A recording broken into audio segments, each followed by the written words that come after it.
What is going on, people? Now we have another great fight in women's boxing.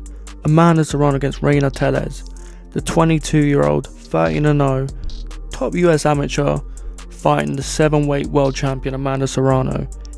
But is it the perfect timing for Reina Tellez? Serrano showing signs of decline, bit of vulnerability against Taylor. Is she on the slide and this is the perfect time for Tellez to absolutely capitalise on it?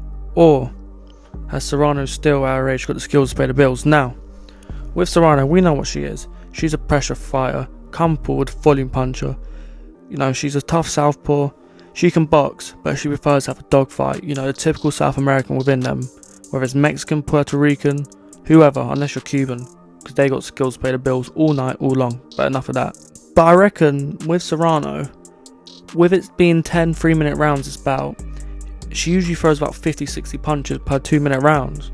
So the output will double, unless this version of Serrano, which I believe will happen, is she'll be a lot more patient, more reserved, more composed, which is what she's shown in the 12 3-minute rounds that she fought against Ramos. But obviously came on strong, came on with a lot more pressure, a lot more output in the later rounds. But it depends, because Serrano, if I'm completely honest, I don't believe she's the same fighter she was 3, 4, 5, 6, 10 years ago. She's still probably one of the best fighters in women's boxing. That's because, with all due respect, 4 or 5 fights, you're ready for a world title, so it's not really that much competition. It's more of a free-for-all. Where with this fight where she fought Erica Cruz, who she was literally going to fight again, she's shown the last signs, I'd say, of that killer instinct she had.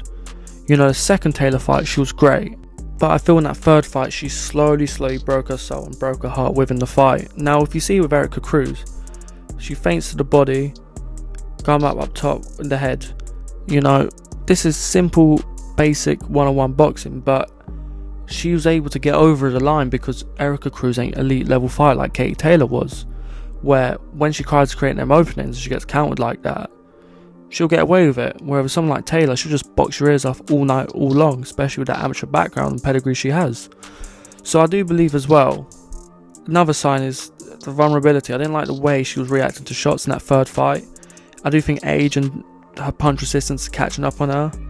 But with Reina Tellez, it's more of a bit of an easy cherry pick, if you ask me, where Serrano, she can pretty much do what she wants, whether it stops her or whether she decides to box for 12 rounds and gain that momentum and wear off a bit of ring rust that she's had. But with Tellez, there's so many similarities between them.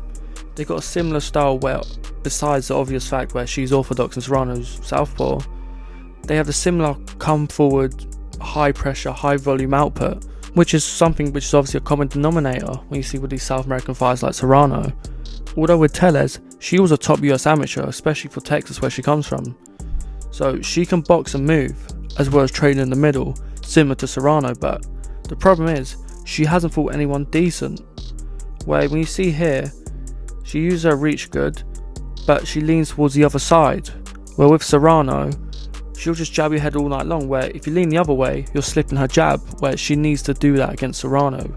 But as you see here, when she's fighting people who are half decent, oh, that's being generous, she just pushes them back and just smothers their work and just absolutely just batters them pillar to post. But when you see her last 3 opponents, the combined record of 53 wins, 43 losses and 10 draws, who has she really fought?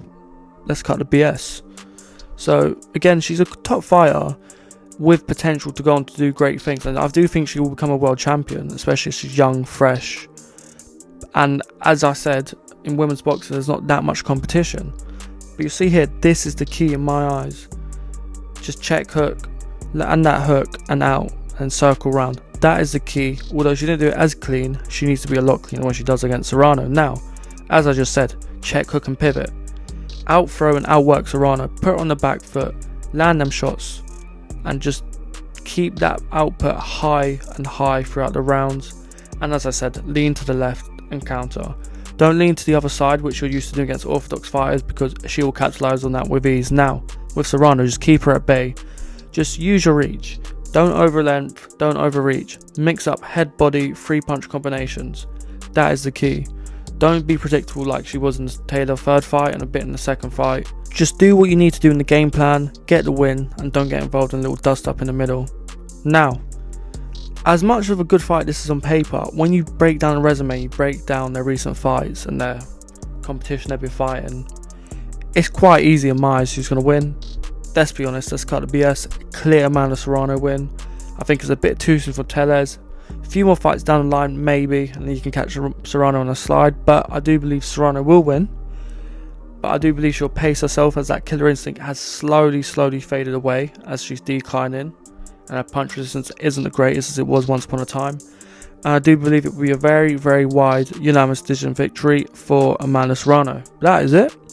Hope you enjoyed. Please like, subscribe, and as always, this ain't financial advice. This is just what I'm going to be doing based off my own research. Have a great one.